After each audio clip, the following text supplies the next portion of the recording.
આજે તો હતું દાદાના ઘરે જમવાનું, તો ચલો જોઈએ કે અહીંયાનો માહોલ કેવો છે. જો અમારા રોતડું ભાઈ મિલું શું ખાશો?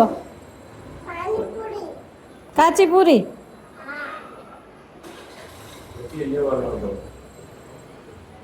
દાદા મિલુને શિખામણ આપે છે.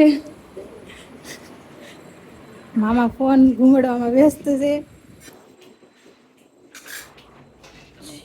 આજે શેનો પ્રોગ્રામ છે? પાણીપુરી. તો આજે પાણીપુરીનો પ્રોગ્રામ છે, તો અહીંયા મામી બટેકા કરી રહ્યા છે અને અહીંયા પૂરી તળાઈ રહી છે.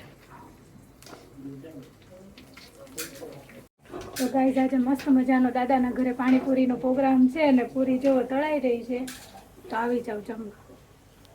તો પાણીપુરી રેડી થઈ ગઈ છે અને અહીંયા બધા જ તે ખાવામાં મશગુલ છે. મિલો કેવી બની પાણીપુરી?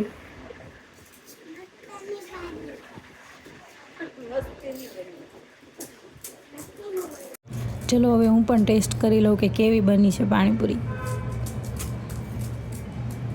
વાહ, ટેસ્ટી હતી પાણીપુરી. તો પાણીપુરી ખાઈને અમે બધા બેસી ગયા હતા મસ્ત વાતો કરવા, અને આ જો હું ને ભાઈ નાટક કરતા હતા. થોડા ઘણા નાટક કરીને હવે આવી ગયો તો આઈસ્ક્રીમ. તો મામા આઈસ્ક્રીમ કાઢતા હતા ને અમે બધા કરી રહ્યા હતા આઈસ્ક્રીમનો વેઇટ. તો ચલો આઈસ્ક્રીમ ખાવા.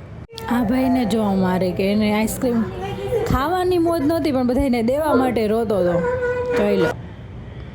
હવે મામાએ ફાઇનલી બધાને આઈસ્ક્રીમ આપી દેવાનું ચાલુ કરી દીધું હતું અને અમે બધાએ ખાવાનું ચાલુ કરી દીધું હતું આઈસ્ક્રીમ. તો જલ્દી આઈસ્ક્રીમ ખાઈને અમે નીકળી ગયા હતા ઘરે જવા માટે, કેમ કે મારે હતો એક વેક્સનો ઓર્ડર. તો હું ઘરે આવી ત્યાં એ લોકો પણ આવી ગયા હતા, તો ફટાફટ આપણે કરી દીધું હતું વેક્સ કરવાનું ચાલુ. તો બાય બાય ગાઈઝ, આજનો બ્લોગ અહીંયા જ એન્ડ કરીએ. મળે નવા બ્લોગમાં.